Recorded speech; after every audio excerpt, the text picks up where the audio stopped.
No rules championship weekend. Wireless microphone.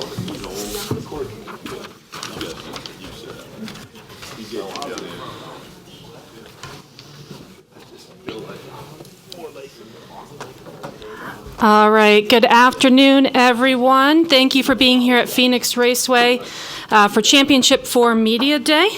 We are going to turn our attention up here in the deadline room as we welcome in members of our NASCAR and NBC broadcasting team. We have Rick Allen, Dale Earnhardt Jr., Steve Letarte, and Jeff Burton. NBC Sports will carry the Xfinity Series Championship race on Saturday at 7 p.m. Eastern Time on USA Network. And then we'll carry the NASCAR Cup Series title race on Sunday at 3 p.m. on NBC. I'm actually going to turn it over to you guys to get started. Rick, we can start with you and then go down the line. Just give us a few opening remarks here. Great. Sorry that we're interrupting. You guys have hard at work. Jenna, I see you're hard at work. But we appreciate you guys listening to us for just a little bit. Looking forward to both the championship races on the Xfinity side as well as the Cup side. I'm actually looking forward most to seeing if Steve can make it through the whole weekend. Last year he had his appendix removed on Saturday night, wasn't able to be there on Sunday. So if we can keep him for the whole weekend, I think it would be excellent. Great field on both sides from my standpoint.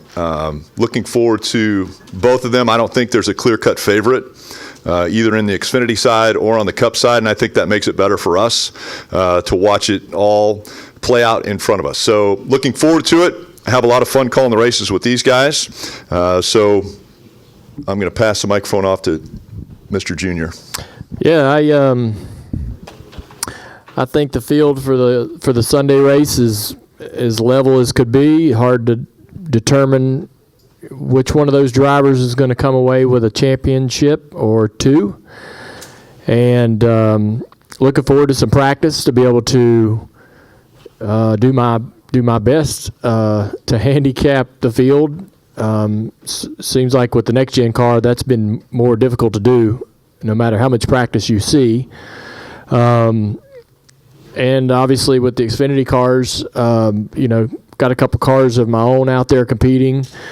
So some completely different set of nerves and anxieties over that. But it's an incredible weekend in front of us, and feel like that we're gonna see something spectacular regardless across the board for both series.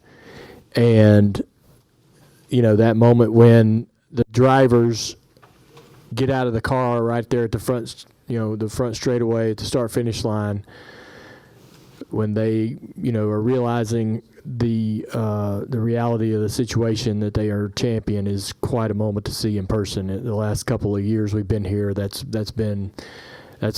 always hit home for me to watch somebody go through that. And we watch these drivers try their hardest not to show any emotion to us in this room all year long, right? They work against us to try to, we're trying to pry it out of them, and they're trying not to let too much out. And man, that moment right there is the floodgates open up. So I'm looking forward to that part of the weekend and closing out strong. Well, I think they're both that have spoken have said it right. I think we have a great stack-up of drivers in both fields. I'm excited to see Dale squirm a little bit on Saturday. It's always good. His anxiety I appreciate, because it shows how much he cares about his team and what he has invested in on Saturdays. So with two out there, it's going to be great to cover and get to see him really sit back and enjoy it as an owner. It's going to be fun. And then I think he kind of said, I'm ready to kind of celebrate an accomplishment. The playoffs are amazing, and we celebrate the 16 that made it 9 weeks ago. But until then, rarely do we celebrate the ones moving forward. When we go from 16 to 12, we focus on the 4 who didn't, or the 4 who didn't make it to 8, or the 4 who didn't advance last week, because they are probably the biggest stories. But this weekend's all the opposite, right? Instead of the who didn't, while it will be disappointment for 3, even talking to the Xfinity drivers this morning, kind of getting here, I think, is the goal, right? It comes down to one race. So by no means is it luck. I think it's going to take an extraordinary performance, because it is such an equal field, both on pit road, on top of the pit box, on the roof, and behind the wheel. I think it's going to take everything. I think the landmines that are out there for the drivers or teams are kind of vast. It could kind of happen anywhere because I don't see a lot of weaknesses. But then when it's all over, to Dale's point, I love celebrating the accomplishment of winning. That kind of goes away throughout the playoffs. And then when you get here and you get to crown a champion, it's something I wasn't able to do in my career, is be a champion crew chief. And I know that's what I wish I would have done. So when I get to see somebody else accomplish that, it's just, man, it's super remarkable. And I think it's one of those things, the lack of the accomplishment for me appreciates even more what they're able to do, because I just know how hard this is to get to this level, either on Saturday or Sunday. Yeah, first, I know I said this last year, I want to say it again. I just appreciate all the work you guys do. It's an incredible amount of hard work, and the work you guys do is so important to covering this sport. And we see the hours you put in. It's nuts how many hours you guys work, and just want to say thank you, because you guys just do a great job. For me, I'm excited to see who can win their first championship. There's a lot of opportunities for somebody to win their first. It's career changing. I say that as a guy that never won a championship, knowing that there's a hole there, not winning a championship. And to see somebody get a chance to win their first one, a lot of opportunity for that this weekend. We see the playoffs, what they do, the situations that it puts the drivers, the crew chiefs, the teams. It's, you have to deliver. You have to do it right now. We've seen the incredible races that the playoffs have created, and that all ends here. And it's an amazing opportunity to see see the championship. It can happen on pit road. It's truly a team sport. And I think when it gets to a one-race situation and a pit crew comes in running third and go out with the lead and they win a championship, it really emphasizes how big of a team sport it is. I love the fact that it's all, because it's one race, all that gets magnified. And as far, the weekend itself, they were talking about when the race is over. I love the energy. It's an unmatched energy this weekend in the pre-race. Pre-race Sunday is wild. It is an incredible experience. You can feel the tension. You can feel the emotion. It's just being on pit road before the race. It is unmatched of anything I've ever experienced, and it's consistent.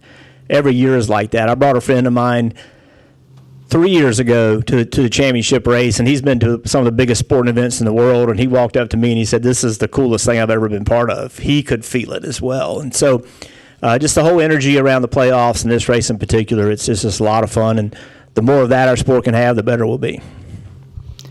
All right, we're going to open up to questions here. If you raise your hand, we'll get a wireless microphone to you. We'll start up here with Lee, and then we'll work our way this way across the room.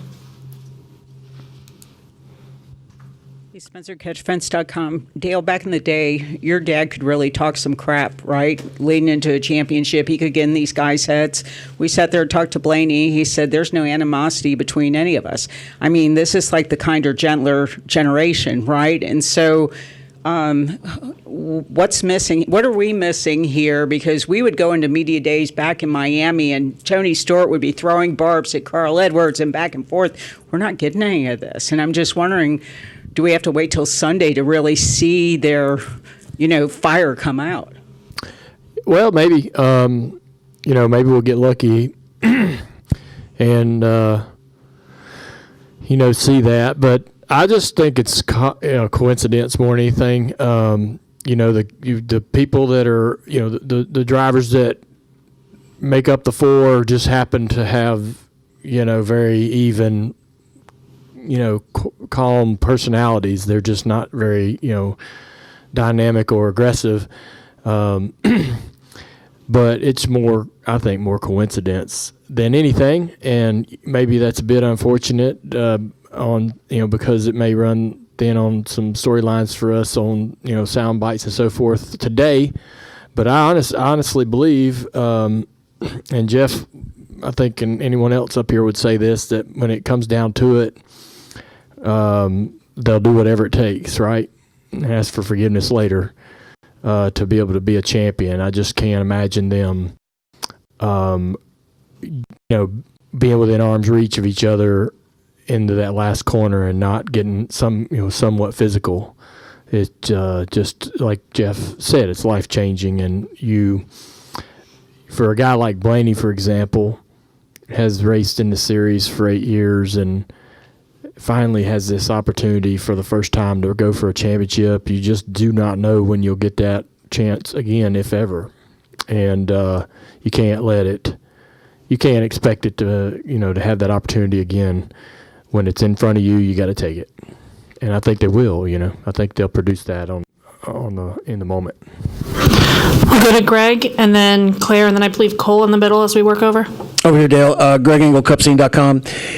Kevin Harvick's last race, obviously, is Sunday. He's stepping out of the driver's seat and coming into the TV booth next year, kind of like you did. What are some of the challenges he's going to face, do you think, and as he makes that transition, and what do you think some of the advantages are? And I'll have a follow-up with Rick. He won't face any challenges. He's sharp, tough mentally, already has experience. One thing that's unique for him is when they do the all drivers events, he's the play-by-play guy. He's really gotten some pretty incredible experience already before he's going to get into the booth. So he's been in probably some of the more high-pressure situations in past with flying colors. He seems completely relaxed in that scenario, and so I don't think he'll have any challenges whatsoever. And I think the fact that he has something, everybody was telling me, man, you don't retire from racing, you retire to something else, and he's doing that. And I talked to McMurray this week on my podcast. He said the same thing. He said, I believe being able to go into broadcasting or work on the TV side helped me come to terms of with ending my driving career the way it did. And if you end that career with nothing in front of you, it's very difficult to chart a path, right? But he's very motivated. He hates to lose, and he'll be that way even in broadcasting, right? He'll want to win in every moment. Thank you. And Rick, when these drivers come in, obviously they provide some great insight into the racing and some great color and some great commentary. Do you find that these guys that come in are already pretty polished when it comes to, like Dale said, they've got some experience doing the all drivers and stuff, or are there places that you could help them shore up and become better in the TV booth? I think that's just a natural learning curve for all these drivers that are out there. As a matter of fact, we sat down with Sam Mayer this morning, and it reminded me that Sam Mayer is only 20 years old. I mean, he's a very young guy. He was eager, but at the same time, he was respectful. And I just, Lee had mentioned earlier about, no trash talking that whatever has happened up to this point. I think Sam is he's nervous to make some comment like that because he is 20 years old. He's young. He's in a new situation. The start of the season, he didn't have a win. And now he's got multiple wins. He's got confidence, and he doesn't really know how to act yet. And so I don't know if they need training or if there's any kind of advice that you give to these guys. I think you learn on the fly. And I think that's what Sam Mayer right now is doing. At 20 years old, he's learning what it's like to sit in front of the media and have them ask questions. And, everything that he does and his mannerisms we see, and we'll make comments on that. And he's going to learn that, when I broadcast that race on Saturday, I'll talk about, his, maybe lack of confidence in front of us talking, but as far as the four guys we talked to, he's the most confident of the four guys that we talked to about his driving ability. So I would say that, at 20 years old, he's gonna learn his way through, and I think all the drivers do that. And I think that's what's great about the Truck Series, the Xfinity Series. It gives them that opportunity to learn, so that when they get to the highest level, they're a little more polished and have a little better rapport with all of us in this industry. Hi, Claire. Claire Beeline, Sirius XM NASCAR Radio, and it fits right in with what you said, Rick, but I'm sort of intrigued by the sense of panic that Denny Hamlin talked about, how William Byron almost panicked in the car, but Rudy said that he made more changes to the car during the race last week than he had in 20 years, and that kind of blew my mind. But this week they're not counting points, right? So the younger drivers may be inclined to panic because they're learning as they go, as you mentioned. But then the ones who have, who are not counting points, will it be a different race? Will there be the ability? And maybe, Dale, you would be good to talk about that, because the not panicking in the car on such a big stage, and especially for young drivers that haven't done it, but maybe with no points on the line, it will be easier and we won't see that. What do you think?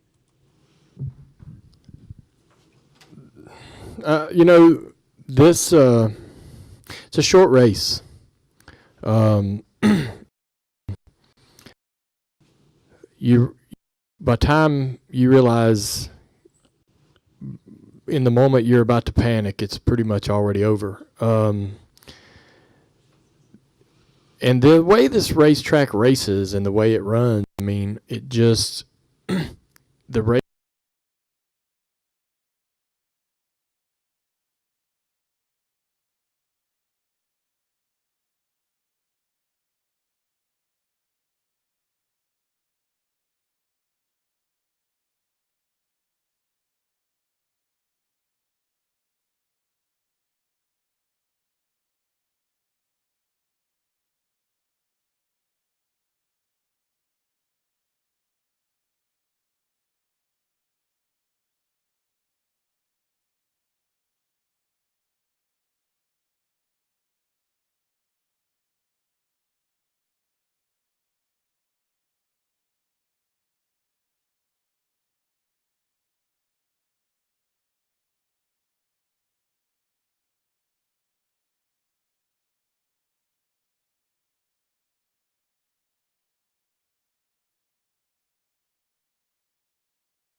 Get it back.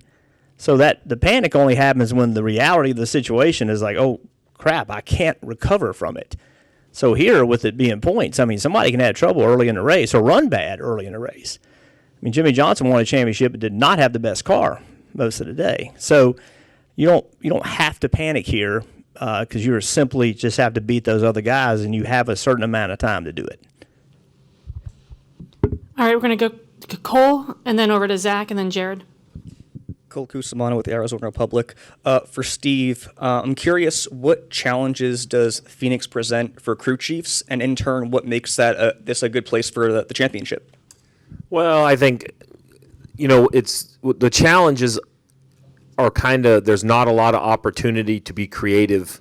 You're either good or you're not. And there's no real place to hide here when you're bad. I know the two ends are different, and you would think they would compromise, but the truth is what we're going to see on Sunday is the best of the best perform at its best. So if you're compromising on either end, you're dead. You're done in the water. Somebody will have both ends figured out. So that's what makes this just so different, because coming here, we came here in like 07, chasing Jimmy in the points, and we ran like, I don't know, 7th or 8th. And he won. And chasing him in the points is kind of like what these guys are up against, right? If you don't, Denny said it best last week. He knew going to Martinsville it was a must-win. regardless of the math, regardless of the numbers. If these 4 drivers here don't think they have to be in victory lane on the last lap of this race, then they're out. You have the wrong mentality coming in. So that's the challenge of a crew chief. It's not just this racetrack. It's rarely do you have to be perfect. What makes the Daytona 500 such a big deal is it happens once a year. You get one chance to get it right. Well, what we're going to see on Sunday here, maybe a once in a career. I mean, you don't know how many times you're going to get back here. We all try to pick the championship 4 every year, and you might get 1 or 2, maybe 3 in a good year, but there's always some surprises.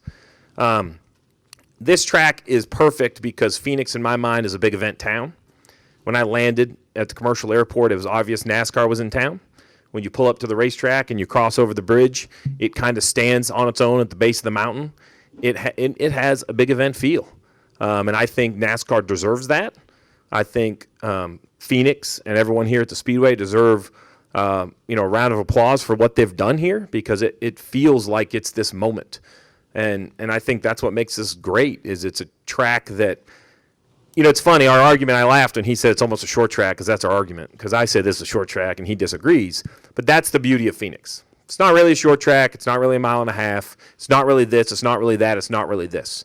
So if you're only going to have a one-race championship in a season that runs such a variety of racetracks, I think you have to go somewhere that has the same variety of challenges in one location. And there are others that exist, but this is a real crown jewel for that. 2 ends, very different.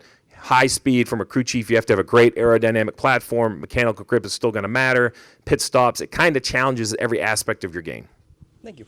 I'm going to go over to Zach, and then we'll go to Jared and go down that row.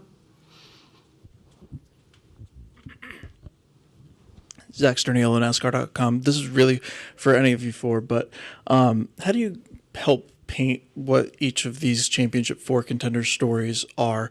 And especially, does that start pre-race? Does that happen throughout the course of the event? Because you guys are tasked with helping the viewers kind of digest what they're seeing. So how do you make sure that they understand either these guys' backgrounds or what their seasons have been to kind of culminate in what they're seeing either on Saturday or Sunday?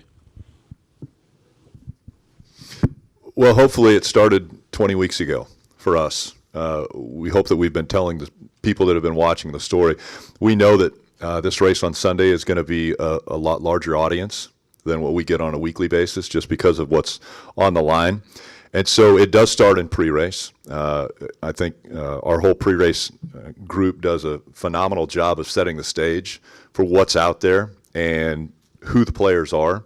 It'll go into the start of the broadcast, where we will individually will each introduce one of the drivers and tell the fans that are watching just a little bit about them, a little more that maybe they didn't know, because I'm sure there are going to be people that are going to watch that don't have a favorite going in. And so we want to give them something that they will latch onto and say, okay, I want that guy to win. And that's kind of our task. At NBC, we like to think that we're pretty good storytellers.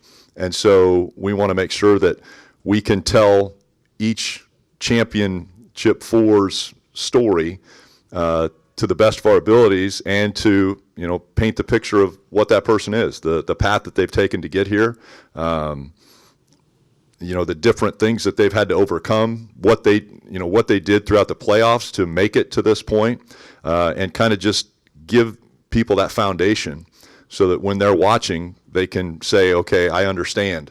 This guy won at this race to get to here, and he was able to overcome the pressure, or this guy has been consistent throughout the season, and that's why he's here. So we just want to make sure that everybody knows, when the green flag flies, or right after the green flag, goes up, that they know the players well enough that they can cheer for one or the other, and that if they do something on the track that they don't like, they can boo for it. They can, go against them as well. So that's the great thing about this sport is, we have the opportunity and the time to tell the personalities of this sport, and hopefully we will do that to the best of our ability, and we'll have fans out there that will appreciate them.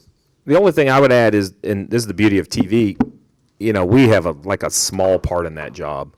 Our producer does an amazing job of trying to steer the broadcast, but, that task that you asked about is everyone's. So Jeff's going to have a chance. I will. Dale, Rick, Pit Road will. Our director will with pictures. Like there's a lot of ways to kind of identify somebody, and there's a reason a fan may like or hate a driver, which is great to be on both sides. So really, it's part of the entire broadcast. I don't think one aspect of the broadcast can do it by itself. So I think that's the biggest answer to your question is we just really need to listen to all of the talent. We have a lot of voices on the air, see the pictures that are being shown, listen to what the truck is telling us where we need to go next. It reminds me of being a crew chief, right? My job was to make sure everybody was kind of pointed in the same direction. Even if it was the wrong direction, we had to be in the same direction. And that's kind of up to the truck. They point us, and we just need to listen to one another and kind of follow along. The track will take care of all the excitement in my mind.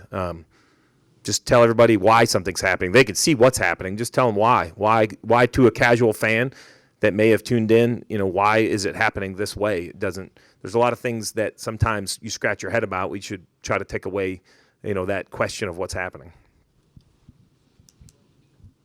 I'm going over there to Jared. We'll work down that line. Jared Haas with the Arkansas Democrat Gazette and Front Stretch. This question's for Dale. How have you impacted Sam Mayer and seen the growth with him in the past 13 races, winning 4 of them? He said once you get that one win, then you get the next win, it's a domino effect. How have you seen that as a team owner for Sam? Yeah, we we know Sam can run fast laps. Know he's won races in the ARCA series and ran well in other levels of competition. He would go and compete head-to-head and on a rare occasion beat Josh in the late model stock car, which Josh is widely considered one of the best in that type of vehicle. So, I knew he was fast, but he's young and mistake-prone. And so this year I would pick with him a lot about hitting the wall on lap 1. He did that quite a bit. First probably 60% of the year, there were a couple races where right at the very start, he's hitting the wall, and he would hit the wall and then, get himself behind and end up coming back and finishing 5th, and he'd get out of the car and go, I ran 5th. Pretty good, huh? And he was proud of his ability to come back from his mistake. But it was like happening on every other week. And so to get him to understand like how that mistake was not, the comeback is admirable, but the mistake was keeping him from winning races. And I would tell him like, man, if you don't hit that wall, you win the race instead of running 5th. And so he's still young. He's still mistake-prone. He's still going to have a lot to learn. He's got a long road ahead of him and a long path, as any driver would be in that position that he's in. If he wants to succeed at the Cup level, he's got a lot more to learn, and we're thrilled to have the opportunity to be part of his story and to help him know how to get better. I got to give Marty, his crew chief, a ton of credit as well, because I've learned over the years that it takes a certain type of crew chief for every individual. There's no prototype crew chief that fits all race car drivers. And what the type of person that Sam needed was Marty. And Marty has obviously worked together before. Marty knew what he was getting himself into, but he holds him accountable. You got to, when you got a young driver, sometimes you got to hold them accountable out of the car. What are they doing, preparing, working toward? And Sam came in there today and told us about all the hours of film he's watched. He's watched every race that they ran here in the last 5 years or whatever. I mean, he was not doing those things 6 months ago or a year ago. He didn't know that he needed to do those things. So a lot of people have been in his ear this year, and I'm thankful that he's coming back so we can continue this process and continue to make him better. All right, we have a couple more minutes left with our panel. I want to try to get through as many as possible. So, Justin, we'll start with you, and we'll try to go to Dustin and Jenna before we get out. Justin Schuler, Kicking the Tires.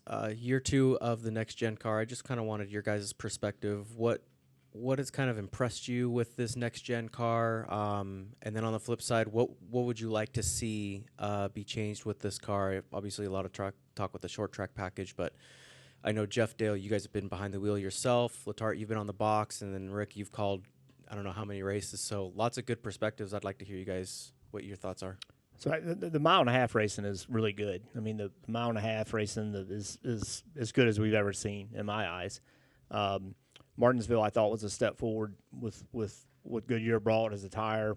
Teams having some more education on the car. Martinsville was definitely a step forward. That was the best Martinsville race we've seen with this car.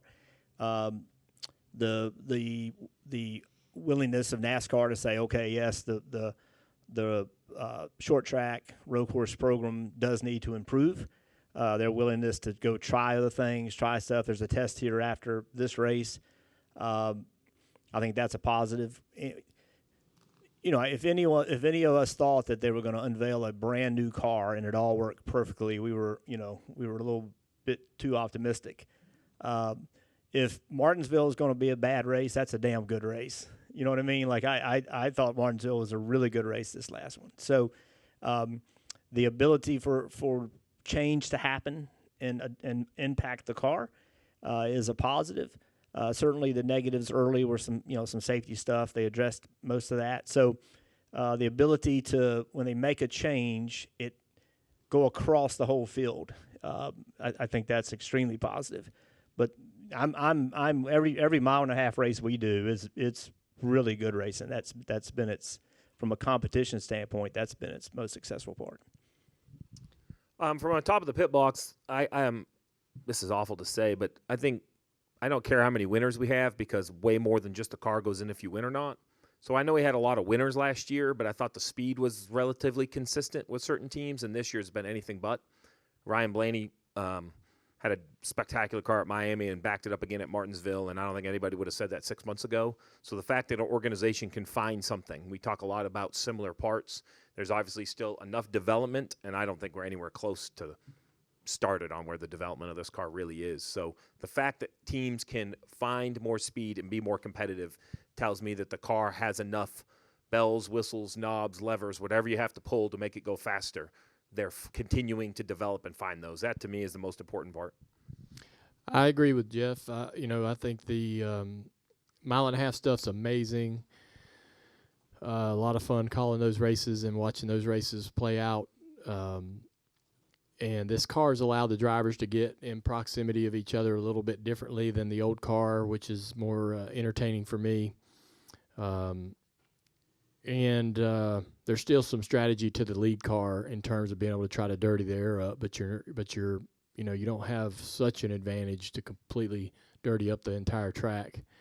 So I like all those things. Atlanta this year, the second Atlanta might have been the most entertaining race I've seen, and I can't remember how long. I walked out of that one just amazed at what we were seeing and what we got to see, even in a rain-shortened finish. I was as entertained as I'd been, and I can't remember. But the short track stuff would be definitely top of my list in what needs to improve.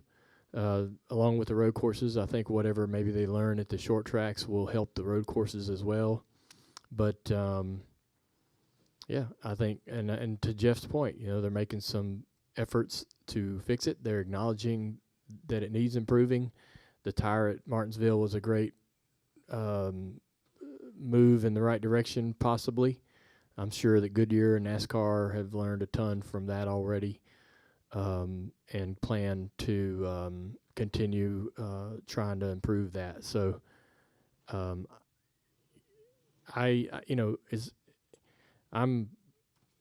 excited. I think it's all moving in the right direction, and I feel like that NASCAR's been moving in a good direction for some time now. So, I think we're all in a great position to continue to see great racing, and looking forward to next year. I'm a fan of the sport, and so my favorite part about this car has been what Steve and our production crew has done with our virtual car, to where they educate us as to why. When everybody was hearing toe links were bent or broke, and nobody in NASCAR they're thinking, well, we don't know what that is. And when he's able to break the car down, explain it, explain transaxle, explain all the different things that happened with this car, I think that helps our fans even more to appreciate what these guys are doing with the cars. So that's been my favorite part of this new car is just what Steve and our production crew, our truck, is able to do as far as explaining everything about the newness of this car. All right, we're going to wrap quickly with Dustin so we can get everyone back on schedule. Dustin Long, NBC Sports. For each of you, what is one thing in particular you will be watching for in Sunday's race, you'll be focused on, and in that particular area, which of the 4 drivers, teams, crew chiefs do you think might have the advantage at this point? So I'll be looking at short run speed versus long run speed, and then what kind of race are we going to get when it counts. And we've seen, cars be able to blast off with great takeoff speed, but not be so good on the long run. Does that work out? And not every car and driver needs to win the race. Not every car and driver would win a race in the same way. You have to take advantage of the strength of your car, and you have to try to get a situation where you cover the weaknesses up. So what is the weakness of each team, whether it's pit stops, whatever it happens to be, short run, long run, whatever that happens to be, what is the weakness, and can that get covered up with the way the race falls? And then who has what strength, and how can they execute on that? I don't have an answer for what I'm looking for because until we see it, we won't know. And every year it's been a little something different. Pit stops last year were huge. So Keselowski, I thought he could have won a championship a few years ago. Pit stops were horrible. So I don't know it until I see it. But how do you cover up your weaknesses, and how do you take advantage of your strengths? I'm going to watch the pit stops he just talked about because I think there's a signature throughout the day. I don't care if they lose spots, gain spots. I don't really even care how fast they are. If you watch enough pit stops, you can tell when they're easy and when they're hard. It's like a football team going down. You can tell when the offense is working and when it isn't, regardless what the stats might say. So I'm going to be watching the pit stops to see who looked the most effortless for the first 3 or 4, because as the pressure builds, the ones that were already on the edge of disaster, they'll be pushed over. The ones that have been doing it very comfortably all day long, they are just sitting back. All they want is the ball, and that's the one that's going to make the difference in the end. I was hoping they weren't going to say pit stops, but they both said pit stops. So you think it's going to come down to that? I got a feeling it's something to do with the pit stops. The person that come off pit road first, the last time they plan on coming to pit road, we have this cool stat in the back of the Racing Insights data that talks about 4-tire stops, average 4-tire stops, who's got the best pit crew, who's had the fastest stop at every race. And you have to pay attention to that, because in this moment of the season is when that's going to start to really come into play. And it seems like more often than not, the pit crews help decide who wins this championship. They'll do that. They might not affect every race throughout the season, but they certainly have been a big player in this one. And so certainly, with Jeff, long run, short run speed, trying to see that in practice if you're lucky enough to really be able to see, understand what's going on. And then, I feel like the advantage goes to Blaney, his average finish here in the next gen car, his ability to be competitive in the last handful of races, the momentum. I wouldn't say that Martinsville and Phoenix are very similar, but I think the speed that he had at Martinsville was clearly ahead above the rest of the field. Some of those components or thoughts or theories could probably lend themselves to being fast here. I just feel like that he's in a really good position to win him a championship. So that's it, yeah. I guess to play off of what those three said, after every pit stop, there's a restart. And so I'm going to be watching, I think, the restarts and who's doing the best at restarts here, because this is a difficult restart zone. It's just awkward when you're in the middle of a turn to be getting back into the gas and racing right away. But with the parameters of you can't, fan out until you get to the start-finish line. So I'm going to watch that, and that obviously somebody has a great pit stop and they have that track position, it will be huge.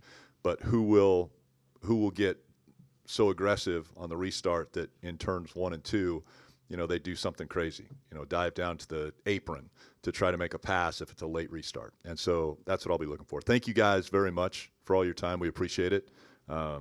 Again, Xfinity on USA Saturday. Broadcast starts at 6:30 Eastern, and Cup is NBC and Peacock, streaming live on Peacock. That's 2 p.m. Eastern. So we appreciate you guys. Thank you very much. And to echo what Jeff said earlier, and you had mentioned, how do we tell the stories?